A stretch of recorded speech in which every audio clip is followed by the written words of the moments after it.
periodic trends and chemical reactivity.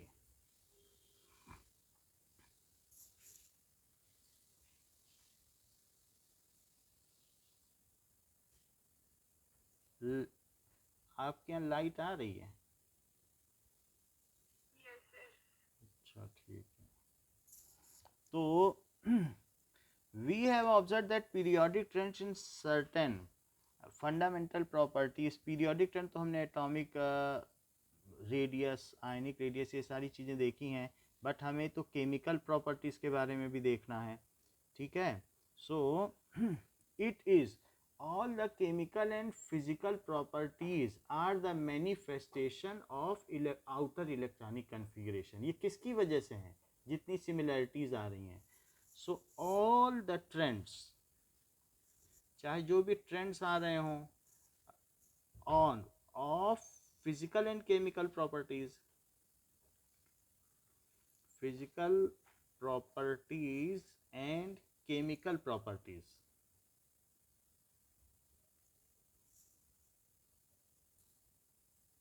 Are ये किसकी वजह से हैं? मैनिफेस्टेशन, ये प्रकटीकरण है, manifestation, it is due to result of फेस्टेशन, manifestation are manifestation of outer electronic configuration.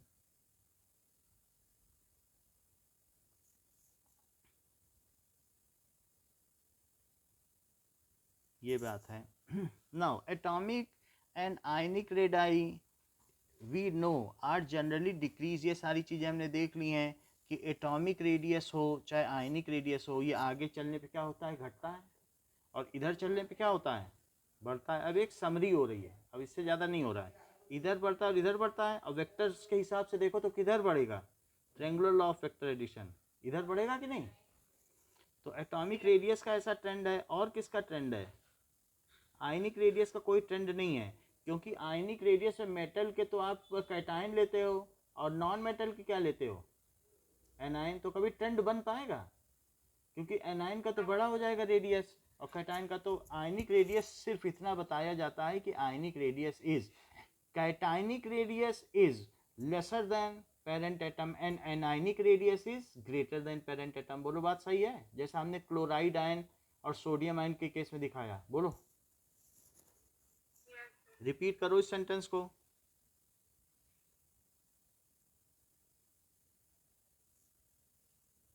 बताइए। Cationic radius is lower than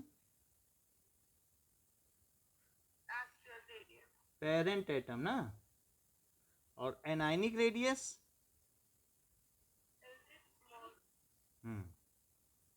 more than parent atom. ये बात हमें ध्यान रखनी है। अच्छा, इस तरीके का ट्रेंड और कहाँ देखने को मिलता है?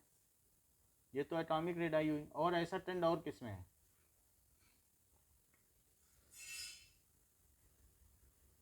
Metallic character. और बोलो।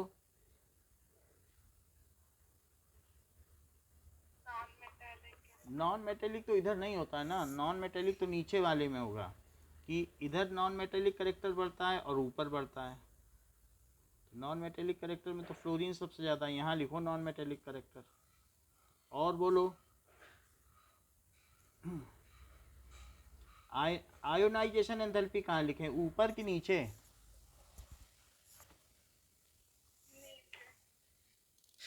ठीक है, non metallic character, ionisation enthalpy. और बताओ, इलेक्ट्रॉन गेन एंथैल्पी।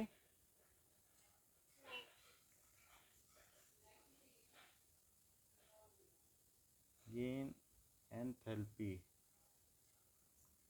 अच्छा, और कौन सा है? वेल, इलेक्ट्रोनिगेटिविटी कहाँ?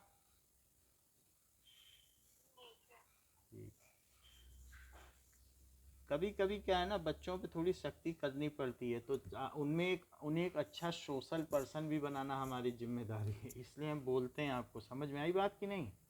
सिर्फ पढ़ाना टीचर की जिम्मेदारी नहीं होती है, कहीं पर जाओ आप अच्छे इंसान बनो। ओके, तो उसको फिर मन में मत लिया करो, ठीक है। अच्छा, इलेक्ट्रोनिगेटिविटी और बताओ।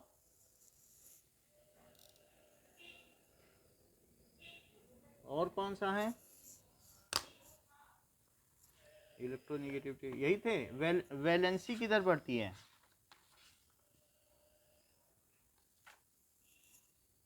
बताइए। वैलेंसी तो सिर्फ इधर बढ़ती है ना, ऊपर की ओर तो बढ़ती नहीं है, इसलिए वैलेंसी का कोई ट्रेंड नहीं है। इतनी ही बात है, ये सारे करेक्टर हो गए। अब जरा देखो कि ये सारा तो जिस चीज़ में दिया गया है कि कौन सा बढ़ती है एक्सट्रीम लेफ्ट में। अब हम बात करते हैं कि that is reducing and oxidising behaviour. एक नई चीज़ है, एक आ गई इसमें, that is reducing and oxidising behaviour. So ये चीज़ क्या है कि fluorine is more oxidising than metals. क्यों ऐसा है?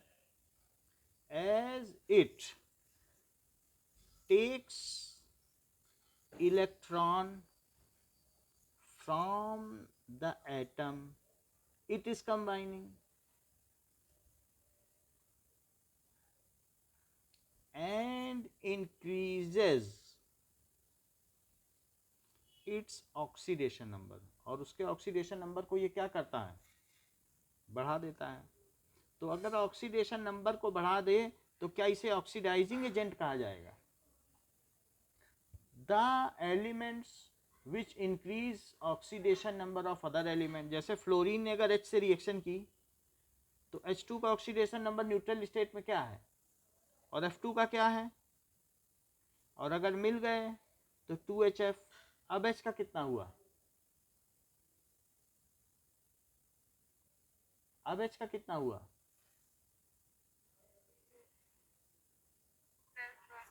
तो क्या इसका ऑक्सीडेशन नंबर बढ़ गया है?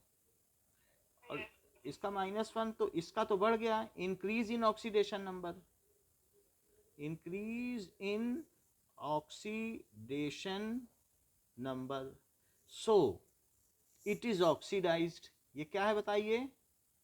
ऑक्सीडाइज्ड। इसका ऑक्सीडेशन हुआ है। And the other agent which is responsible for increasing its oxidation number is called oxidizing agent. The other reactant, या फिर उसे क्या कह सकते हैं? एजेंट who is responsible, वैसे तो which लिखना चाहिए बट हमने पर्सोनिफाई कर दिया है, who is responsible for increasing its oxidation number, उसे क्या कहेंगे?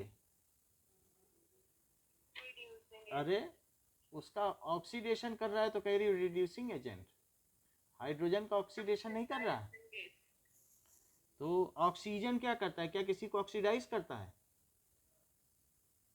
भाई ऑक्सीजन तो किसी में जुड़ जाए तो क्या ऑक्सीडाइज नहीं करेगा? सारे मेटल को ऑक्सीडाइज करते। तो ऑक्सीजन और फ्लोरीन में अंतर ही कितने का है? 0.5 इलेक्ट्रोनिगेटिविटी का है। तो जो काम ऑक्सीजन करेगा वो फ्लोरीन और अच्छे तरीके से नहीं कर सकेगा। हाइड्रोजन में O जुड़ जाए तो ये नहीं कहते हो कि हाइड्रोजन का ऑक्सीडेशन हो गया तब वाटर बना है। तो increasing its oxidation number is, उसे क्या कहेंगे?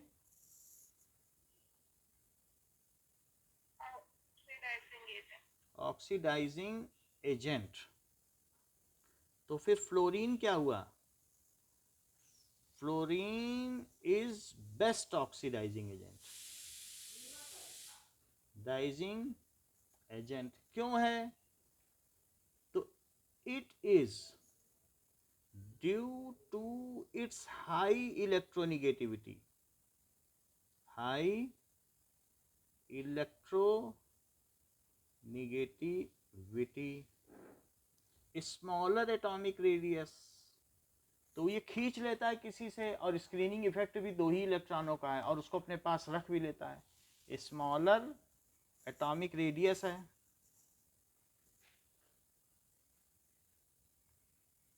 And less screening effect. बोलो बात समझ में आई?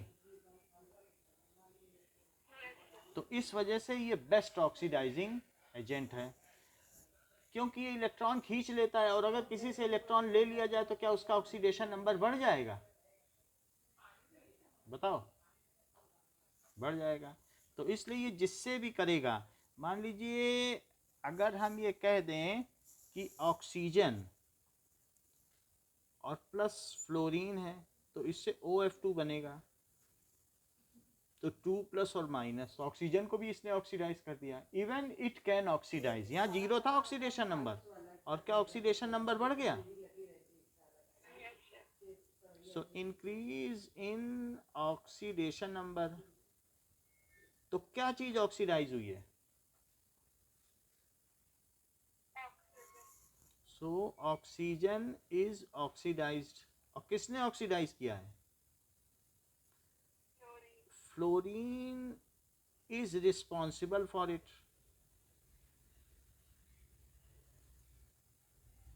सो इससे क्या पता चलता है कि ऑक्सीजन तो खुद ही एक ऑक्सीडाइजिंग एजेंट है। So even fluorine can oxidise oxygen also. Even fluorine can oxidise oxygen also. तो अगर हम देखें कि डाउन द ग्रुप क्या होता है, now अब fluorine can oxidise oxygen also, so in any group from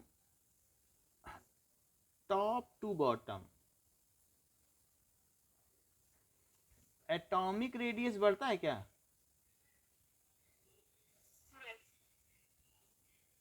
electronegativity घटती है क्या?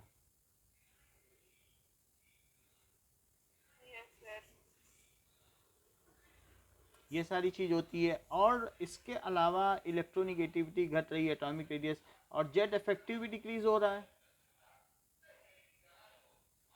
इतनी बात समझ में आई कि नहीं? अब देखो, तो ये सारी वजहों से क्या होता है, अगर फ्लोरीन, क्लोरीन और ब्रोमीन और आयोडीन में देखा जाए तो बेस्ट ऑक्सीडाइजिंग एजेंट कौन होगा? फ्लोरीन। तो फ्लोरीन इसलिए बेस्ट है क्योंकि मतलब ऑक्सीडाइजिंग प्रॉपर्टी, इसको क्या कहेंगे? ऑक्सीडाइजिंग एजेंट भी बोल सकते हैं, या सिर्फ oxidising property. So fluorine is more oxidising than either of their group member, either of their group members। ठीक है। सिमिलरली आप चाहे तो लीना के रब CS फर में भी देख सकती हैं।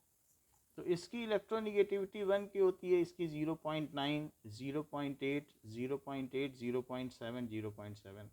तो वैसे तो ये क्या किसी से कुछ लेंगे, ये तो इलेक्ट्रॉन क्या लेंगे, लेकिन फिर भी जो भी रीजन हो इतना रिपल्सन है। तो अगर हम फिर भी ऑक्सीडाइजिंग की चर्चा करें तो lithium is more oxidising than any of the group member. बोलो बात समझ में आई? ठीक है। So lithium is more oxidising than, ले तो नहीं पाएगा एनी अदर ग्रुप मेंबर, लेकिन जो ट्रेंड है वो तो वही रहेगा ना पूरी टेबल में, कि ऊपर की तरफ ऑक्सीडाइजिंग करेक्टर बढ़ेगा और नीचे की तरफ घटेगा। अब जरा देखो कि on other side metal have a tendency, metal have a tendency just for trend only। ये चीज जो लिखी है ये कैसी है? just for trend only।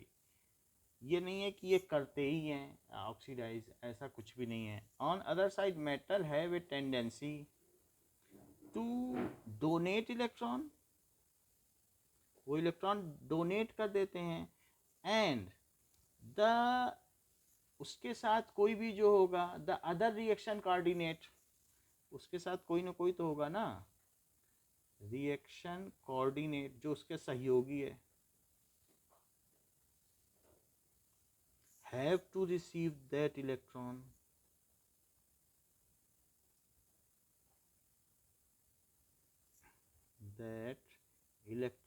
hence its जो भी है ऑक्सीडेशन नंबर डिक्रीज हो जाएगा। जैसे अगर हम लिथियम की बात करें और ऑक्सीजन के साथ हो, तो अब यहाँ पे क्या होगा, इसकी जीरो है, इसकी जीरो है, और Li2O बन गया। तो ये देखो इस पे क्या 2 माइनस हो गया और इस पे प्लस हो गया। क्या इसने इलेक्ट्रॉन दिया और ऑक्सीजन ने लिया? तो बताओ कि ऑक्सीजन की क्या ऑक्सीडेशन नंबर बढ़ी कि घटी? तो घटने से क्या होगा, ऑक्सीजन का क्या हुआ? हाँ, सो ऑक्सीजन हैज रिड्यूस्ड। और किसने इसे रिड्यूस किया? Lithium is responsible for it.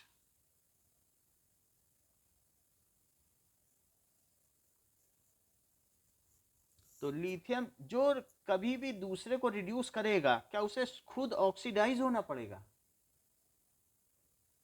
हर एक चीज तो नहीं रिड्यूस हो सकती कि सभी को इलेक्ट्रॉन मिलते ही रहें, तो एक देगा तभी तो दूसरा लेगा। तो इसलिए लिथियम क्या हो गया, उसने उसको रिड्यूस कर दिया, तो लिथियम क्या हुआ?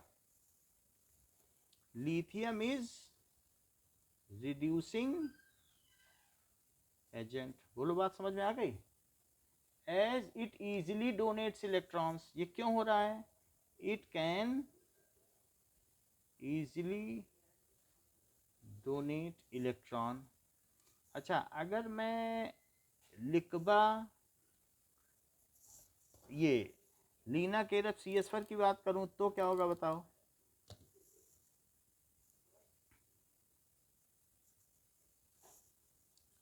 Down the group, down the group क्या होगा?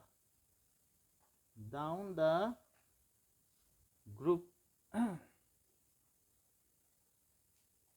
Down the group tendency of donating electron increase होगी।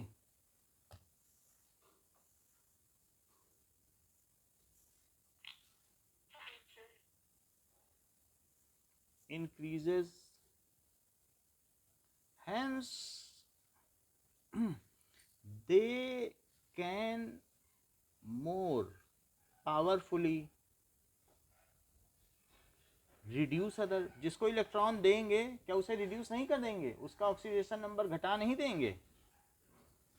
Reduce others, it is due to decrease in Z effective, increase in atomic radius, and increase in screening effect. Outer electrons are more and more loosely bound down the group. Outer electrons are more and more loosely bound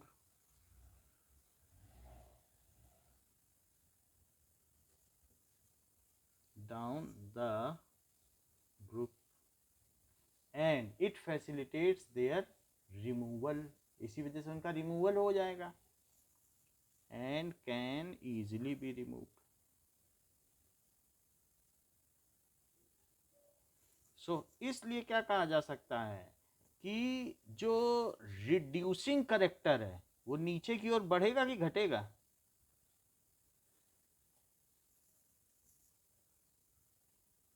क्योंकि electron donate करेगा, किसी न किसी को लेना पड़ेगा। सो reducing character बढ़ेगा कि घटेगा?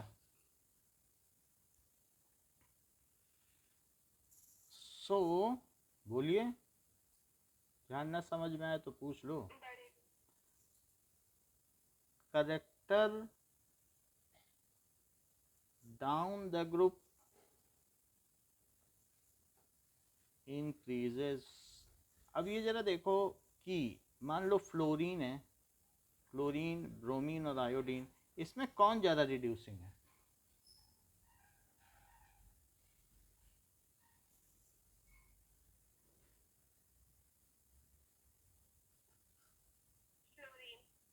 फ्लोरीन तो ऑक्सीडाइजिंग है, सबसे बेस्ट ऑक्सीडाइजिंग एजेंट है। वो तो इलेक्ट्रॉन लेता है, दूसरे को ऑक्सीडाइज करता है, तो वो ऑक्सीडाइज करता है, वो उसकी इलेक्ट्रॉन लेने की टेंडेंसी है। यहाँ तो देने की बात हो रही, कौन देगा? तो फ्लोरीन आसानी से देगा कि आयोडीन देगा? जब रिड्यूसिंग करेक्टर की बात करो तो इलेक्ट्रॉन देने की बात करो, रिमूवल ऑफ इलेक्ट्रॉन।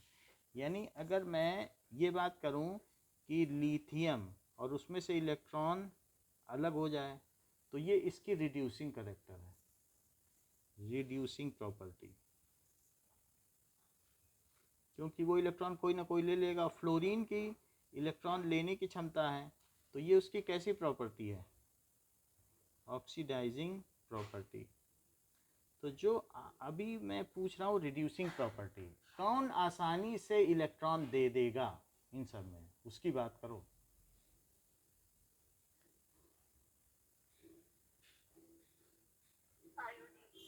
तो इसलिए नीचे की ओर क्या चीज बढ़ी?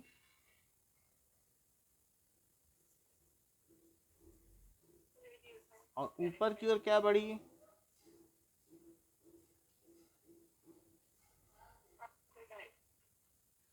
अच्छा, अब ये देखो,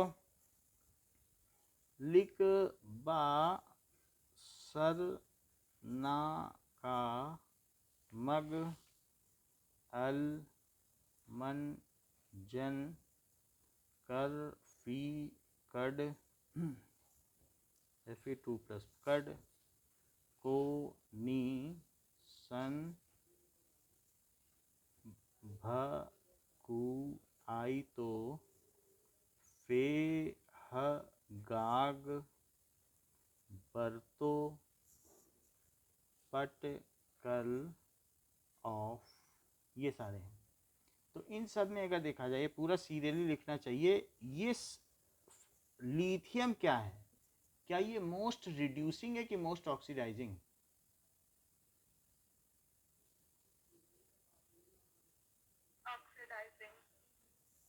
हाँ, क्योंकि ये आप सही कह रही हैं, क्योंकि अपना ये इलेक्ट्रॉन किसी को दे देगा और दूसरे को रिड्यूस कर देगा। तो जिसको रिड्यूस करेगा उसका, भाई इलेक्ट्रॉन किसी को दे दिया तो ऑक्सीडेशन नंबर उसका डिक्रीज कर गया। तो जब डिक्रीज कर गया, इसी वजह से इसे आपने रिड्यूसिंग कहा। समझ में आई बात? ये अपना इलेक्ट्रॉन दे देगा, दूसरे का ऑक्सीडेशन नंबर डाउन कर देगा, और इसी वजह से आपने रिड्यूसिंग कहा। तो लिथियम मोस्ट रिड्यूसिंग है कि मोस्ट ऑक्सीडाइजिंग?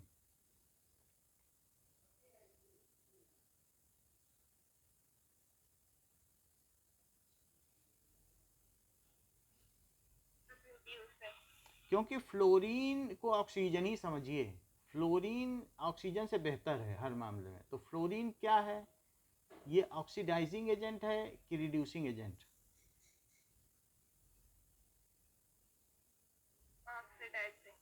तो इसलिए इधर की तरफ, नीचे की तरफ क्या बढ़ता है इस पूरी लाइन में कि ऑक्सीडाइजिंग प्रॉपर्टी,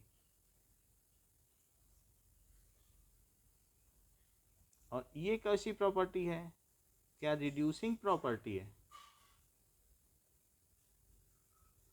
तो lithium is best reducing agent and fluorine is best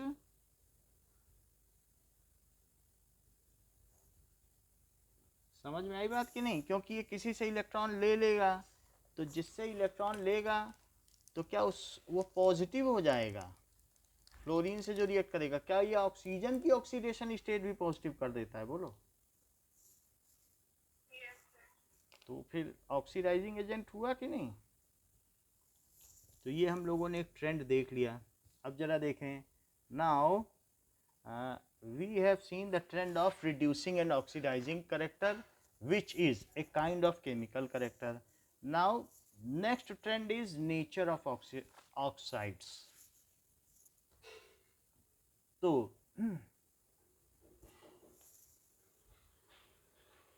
nature of oxides, अब जरा देखें कि ऑक्साइड का नेचर देखें. Metals are basic oxides,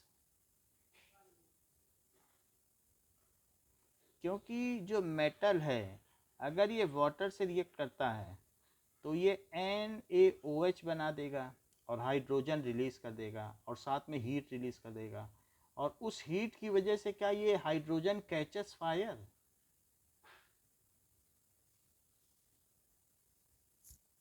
sodium को पानी में डालो तो आग लग जाती है, तो क्या इसने एक बेस बना दिया है. तो वाटर के संपर्क आने पे क्या इसने बेस बना दिया, तो ये बेसिक हो गया. कैल्शियम को अगर वाटर में डाल दिया जाए तो क्या CaOH होल ट्वाइस बन गया, क्योंकि और ये भी जैसे कैल्शियम है तो कैल्शियम हो तो ये बन जाएगा और ये भी हाइड्रोजन रिमूव कर देगा, हाइड्रोजन निकल जाएगा. तो यहाँ पर अगर 2 लिख दें तो ये 2 ये निकल गया और हीट भी निकलती है. अच्छा, अब देखो इसी तरीके से इसके अगर ऑक्साइड्स हैं वो भी बेसिक हैं, क्योंकि वो वाटर से रिएक्ट करके, जैसे लाइम, ये है एक्टिव लाइम. एक्टिव लाइम ये वाटर से रिएक्ट करके क्या CaOH होल ट्वाइस बना देता है, तो इसके ऑक्साइड बेसिक हुई, क्योंकि वो तुरंत एल्कली बना देते हैं. एल्कली क्या होता है, which releases OH ion in water. बोलो. बेस क्या होता है, बेस होता है जिनमें लोन पेयर ऑफ इलेक्ट्रॉन होते हैं, विच कैन बी डोनेटेड. तो बेस क्या हुआ, हैविंग क्या चीज हो, तो जैसे H2O है तो नाउ H2O, इतनी बात समझ में आई. तो क्या ये भी बेस है, तो बेस वो होते हैं जिसमें लोन पेयर ऑफ इलेक्ट्रॉन है. तो आपने ये समझा कि Na2O अगर हो तो जो स्वयं मेटल अगर वाटर के संपर्क में आए तो एल्कली बना दे, या उसके ऑक्साइड वाटर के संपर्क में आए तो एल्कली बना दे, तो ऐसी चीज़ को बेसिक मेटल्स कहते हैं. यदि वाटर में डाल दो इसको, सोडियम ऑक्साइड को, तो क्या 2NaOH बना देगा. सो ग्रुप ऐसे MgO है और वाटर में डाल दो तो क्या MgOH होल ट्वाइस बना देगा, मिल्क ऑफ मैग्नीशिया.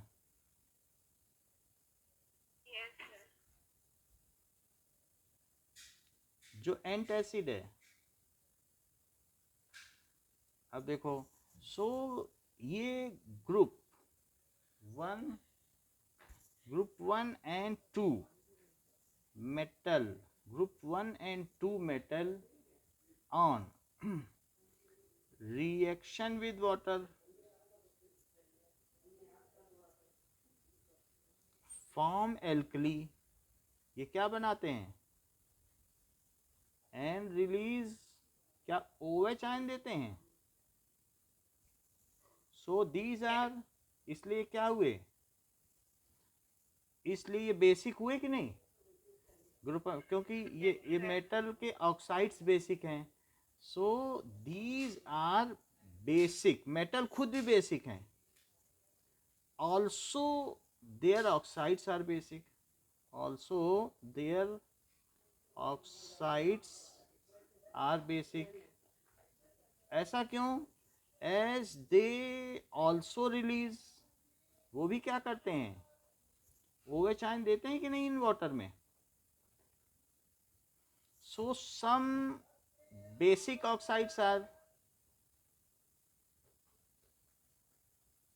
जैसे कि Na2O ये बेसिक है, पानी में डाल दो NaOH बन जाएगा. K2O, Li2O, CaO, MgO, ये सब है.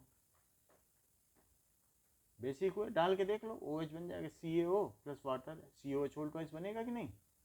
तो जिसके ऑक्साइड पानी में डालने से OH दे दें वो तो बेसिक हुए कि नहीं।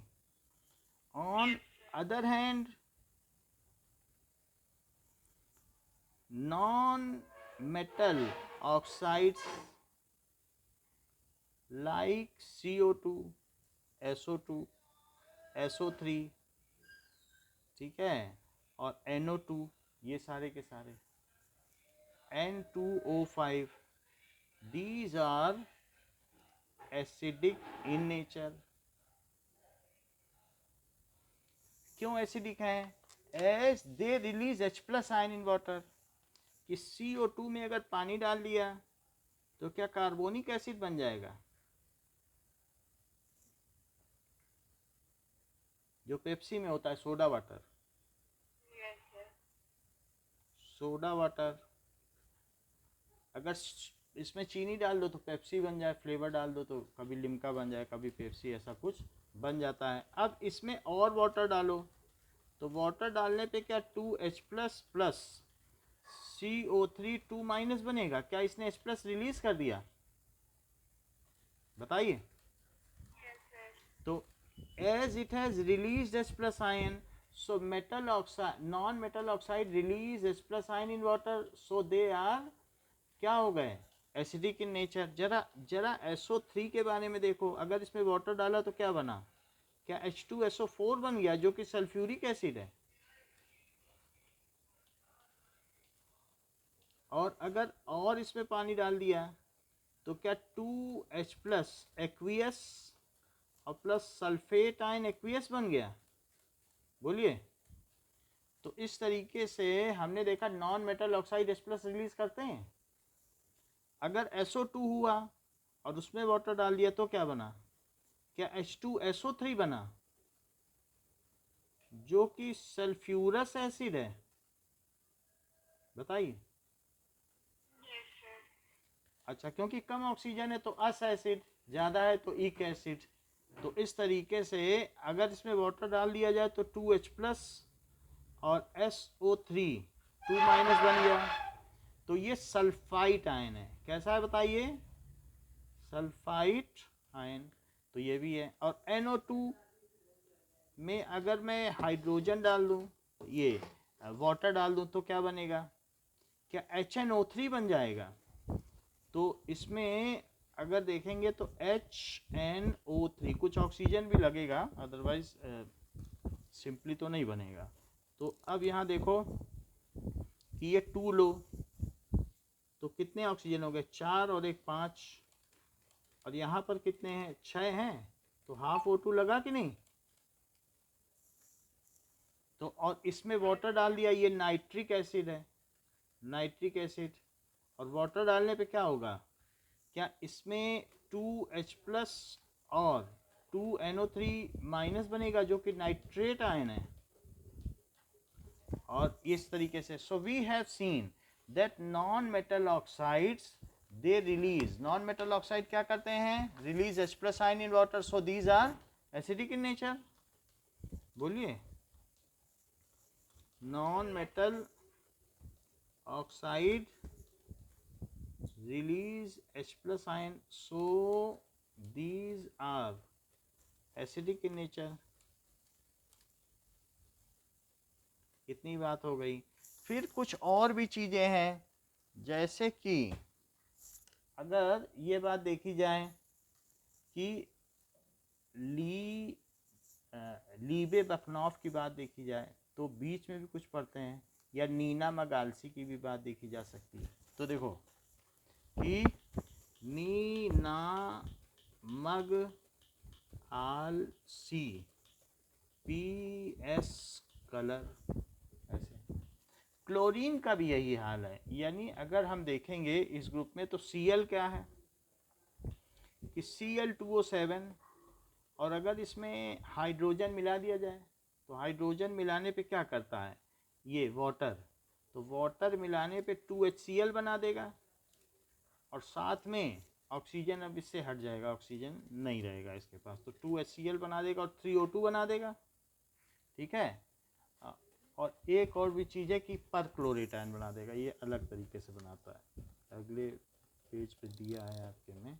तो ज़रा देखें कि जैसे Cl2O7 3.10 में देखो तो ये क्या बनाता है, तो HClO4 बना रहा है, एग्जाम्पल देखो।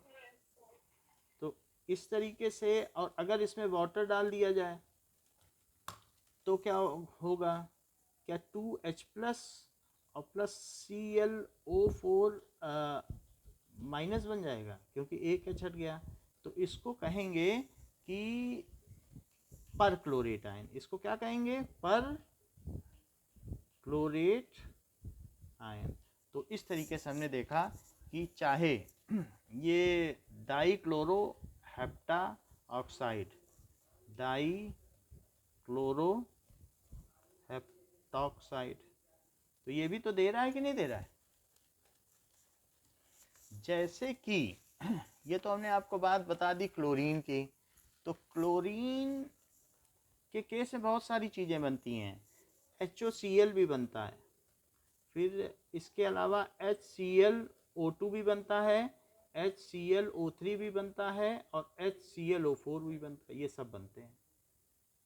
अच्छा, अब देखो क्लोरीन की इलेक्ट्रोनिगेटिविटी ऑक्सीजन से कम है, तो O से ही दोनों जुड़े हैं, ये 3.5 वाला है, ये 3 वाला है, ये 2.1 वाला है।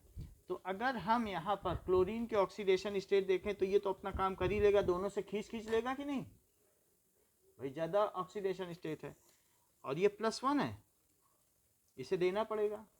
और अंदाज़ा लगा सकती हो कि इसकी भी +1 ही होगी, और नहीं लगा सकती हो तो फिर से देखो कि -1 + x = 0, तो x की वैल्यू कितनी हो गई, क्या +1, तो इस पे +1 लिख दिया। अगला देखो कि HClO4, तो इसमें क्या होगा कि अब देखिए कि Cl, तो HClO4 दैट इज, आप जरा देखो कि H है, फिर O है, फिर Cl है, और फिर एक यहाँ पर ऑक्सीजन है, तो ऑक्सीजन ने इसे डबल बॉन्ड बना लिया। तो ये इसका स्ट्रक्चर है। तो इससे क्या होगा कि अगर आप देखेंगे तो ऑक्सीजन तो अपना पूरा कर ही लेगा, तो इसमें कैसे ऑक्सीडेशन स्टेट निकाली जाए, +1 और +x और -2, ठीक है, इंटू 2 = 0, तो x की वैल्यू +3 आ गई, बताइए। और ये क्या है, HOCl, इसके पास लोन पेयर की कमी नहीं है, जितना मर्जी ऑक्सीजन उतना ले, तो ये है, तो ये चीज़ है। तो यहाँ पर आप देखेंगे x की वैल्यू +1 और +x और -2 × 3, तो क्या x की वैल्यू +5 आ गई, और कहाँ पे बताओ, ये ऐसे चल रहा है थोड़ा, ठीक, HClO3, इतनी बात समझ आई। अच्छा, HClO4 देखो, तो H कहाँ है, +1 +x और +-2 × 4, तो क्या x की वैल्यू कितनी हुई, क्या +7। अब आपके पास चार चीज़ें हैं, HOCl, HClO2 और HClO3, और चौथा क्या है, O4, और इसमें +1 की स्टेट है, इसमें +3 की स्टेट है, और इसमें क्या है कि +5, और इसमें कितना है, +7। तो इस तरीके से ये है हाइड्रोजन क्लोरेट। देखो एक है 8 नाइट्रेट, जानती हो, सोडियम नाइट्राइट और सोडियम नाइट्रेट जानती हो, NaNO2 को क्या कहोगी और NaNO3 को क्या कहोगी,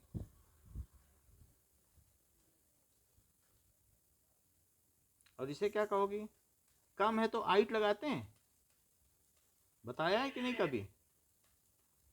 तो ये चीज क्या हुई, क्या इसको कहेंगे हाइड्रोजन क्लोरेट? बताओ। अच्छा, क्लोरेट। और क्या इसे हाइड्रोजन क्लोराइड कहेंगे? जेन क्लोराइड। और उससे भी कम ऑक्सीडेशन हुई तो क्या हाइड्रोजन हाइपोक्लोराइड कहेंगे? कम है ना, हाइपो का मतलब कम होता है कि नहीं? और उससे भी ज्यादा हुई तो क्या हाइड्रोजन पर क्लोरेट कहेंगे? बोलो। इतनी बात समझ में आई कि नहीं, कि जो क्लोरीन है उसकी अलग अलग ऑक्सीडेशन स्टेट यहाँ पर दिखाई गई है, आपकी सेकंड बुक का फर्स्ट चैप्टर में ये चीज़ दिखाई गई है। तो अब हम इस बेसिस पर, जो वैसे तो Cl2O7 के बारे में हमने आपको पहले भी बता दिया है कि इसके +7 पहले से ही ऑक्सीडेशन स्टेट है, चेक कर लो, ये कुछ और है, देख लो। 6 इधर दिया, किधर दिया है ना +7। तो जो Cl2O7 है, अगर उसमें वाटर मिल गया है और इसने वाटर मिलने के बाद 2HClO7 बना दिया है, तो क्या आप मुझे बता सकती हैं, ClO4 बना दिया है, कि क्लोरीन का ऑक्सीडेशन हुआ है कि रिडक्शन? थोड़ी मेरी मदद कर दें आप।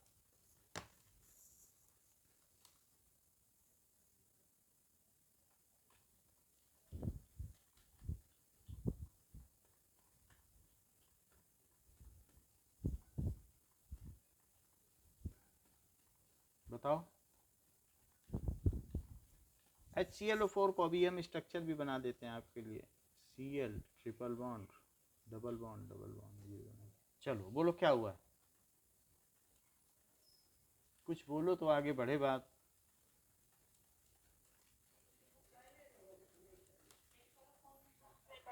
अच्छा कह रही हैं, क्योंकि ये भी +7 है और ये भी +7 है, तो इसी वजह से इसका कुछ नहीं हुआ है ना। भैया आपने कैसे जाना, क्योंकि यहाँ +7 लिखा था, कैसे जाना Cl2O7 में, ये कैसे जाना कि Cl2O7 में भी +7 है, तो दोनों की बराबर रही? बताइए। Non reduction. फिर यहाँ क्या हुआ है,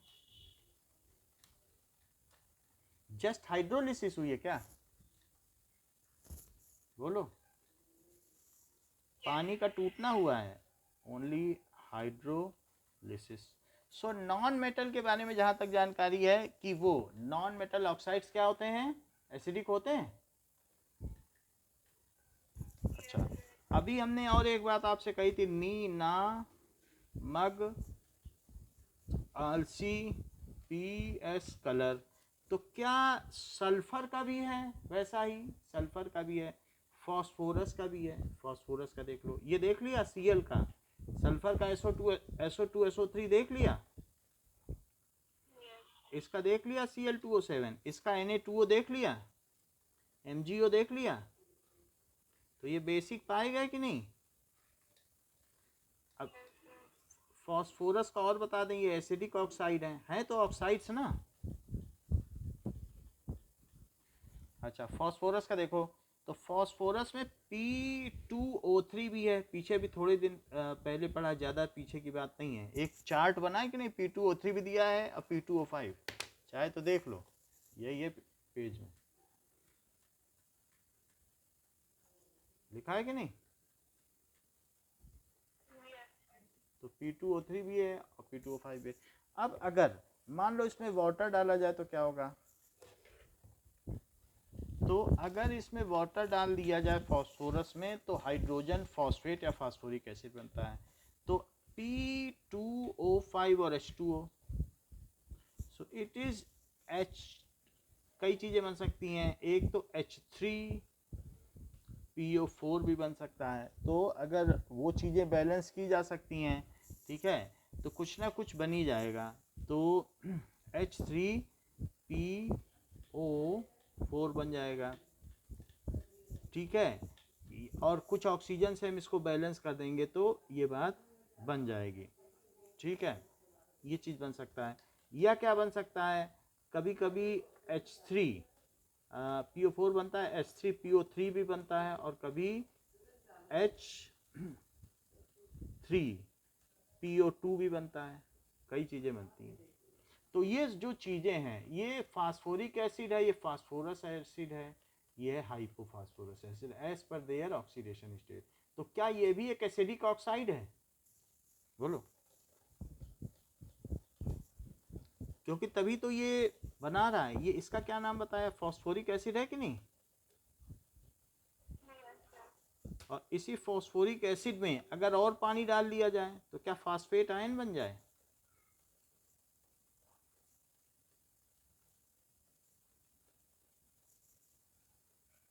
तो हुआ कि नहीं? तो ये भी हो गया। रही बात SI की, तो SiO2 क्या है? क्या ये बालू है, सैंड या क्वार्ट्ज? और इसमें चाहे एसिड डाल दो, बेस डाल दो, जैसलमेर की बालू में सदियों से बारिश होती रही है, सब कुछ होता रहा है, लेकिन कभी कोई फर्क पड़ा है क्या वाटर डालने से?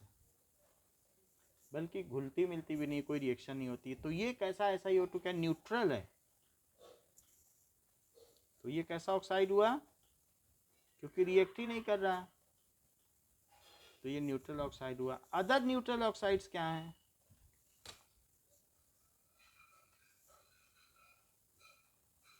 वाटर खुद ही न्यूट्रल है।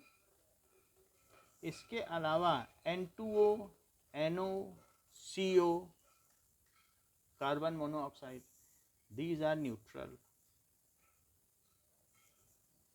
तो एक हमने तीसरा ऑक्साइड आपको क्या बता दिया, न्यूट्रल ऑक्साइड बता दिया। एक बताया एसिडिक ऑक्साइड, एक बेसिक बताया, और एक क्या बताया, न्यूट्रल। अब जरा एम्फोटेरिक ऑक्साइड सुनिए, Al2O3 and ZnO are amphoteric. इसका क्या मतलब होता है?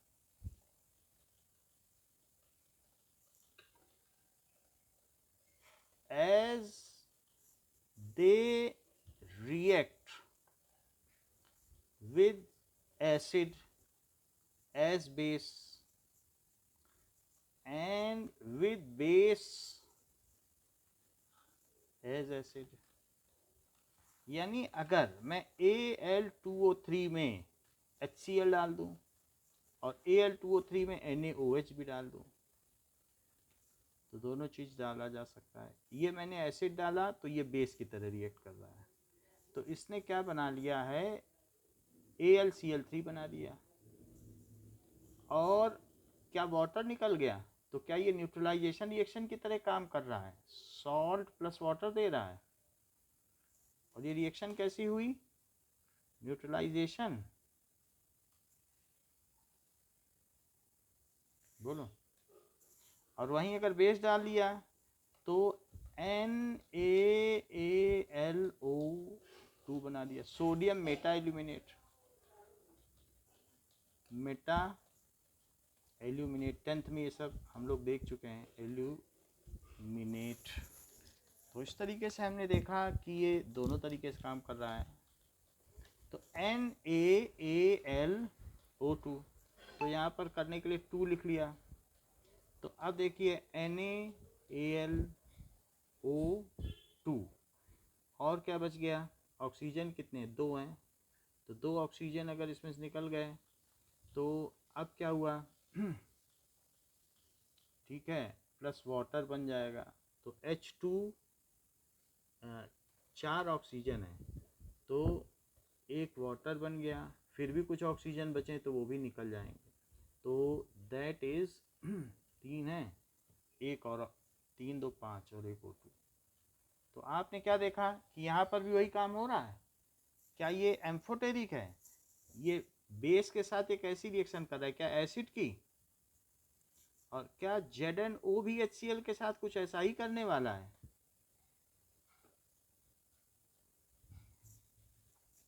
क्या ZnO प्लस NaOH के साथ कुछ ऐसा ही करने वाला है कि Na2ZnO2, सो Na2ZnO2 और बाकी H2O। तो यहाँ पर 2 2 4 यहाँ तो पूरा हो गया, पूरा 2 है और 3, 2 है 3, ये सही है। ये है सोडियम जिंकेट, सोडियम जिंकेट। जरा इन दोनों फार्मूले को देखो, एक ये और एक ये। तो हमने देखा है एसिड के साथ ये कैसा बिहेव कर रहा है, बेस की तरह, और बेस के साथ कैसा बिहेव कर रहा है, बेस के साथ एसिड। तो सोडियम जिंकेट देखो, क्या Na2ZnO2 में क्या Na प्लस के 2 हैं और Zn2 प्लस, ये 4 प्लस के हो गए, और ऑक्सीजन के कितने हुए, 2 हैं, क्या दोनों पे 2 माइनस, क्या टोटल न्यूट्रल हो गया है।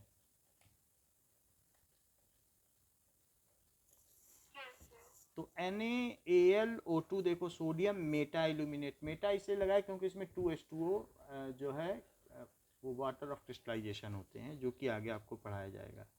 Na प्लस और Al3 प्लस, क्या इसमें 4 प्लस हो गए और 2 O में 2 माइनस हो गए,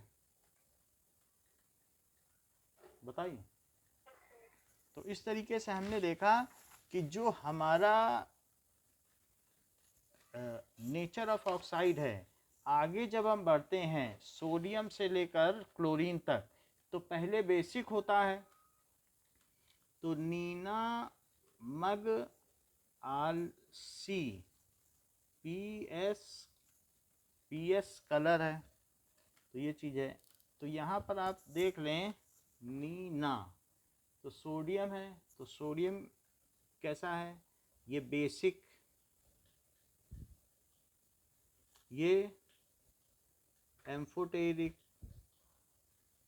ये न्यूट्रल, और आगे चलने पर acidic. So as we move along period, ठीक है, ऑक्साइड, ठीक है, बिकम्स जो भी होते हैं, nature of oxide becomes more and more acidic,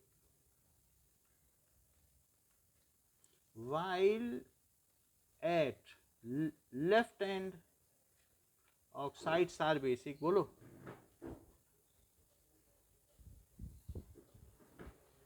ठीक है। It is due to their capacity of donate electron. जो ऑक्साइड का नेचर होता है, बेसिक है या कैसा भी है, वो किस चीज पर होता है, बेसिक नेचर किस पर बेस्ड है, nature is based on capacity to donate electron, तो इसमें बताइए कि अगर मैं ये कहूँ कि Li2O और Na2O, K2O, Rb2O, CS2O और Fr2O, तो कौन ज़्यादा बेसिक होगा। हाँ, तो नीचे चलने पर ये उनका जो बेसिक ऑक्साइड, बेसिक कैरेक्टर बढ़ेगा। और एसिडिक ऑक्साइड क्या कैसे होता है,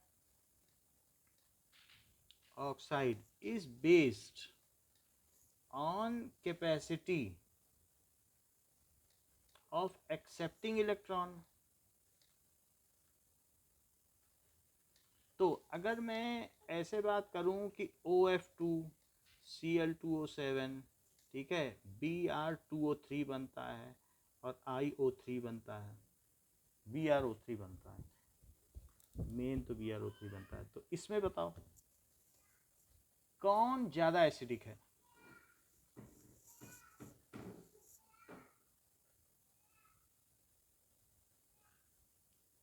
क्योंकि फ्लोरीन अच्छे से एक्सेप्ट कर सकता है ना इलेक्ट्रॉन। तो बात समझ में आ गई कि कौन ज़्यादा एसिडिक है। Okay, so down the group basic character increases, ठीक है, along the period acidic character of oxide increases, down the group basic character of oxide increases, and along the period acidic character increases. समझ में आई बात? अच्छा, ये मैं आपको फिर से लिखवा देता हूँ कि कैसे रिड्यूसिंग नेचर है। लिकवा, सरनाका, मगअल, मंजन, कर, फीकड, कोनी, सन, पी,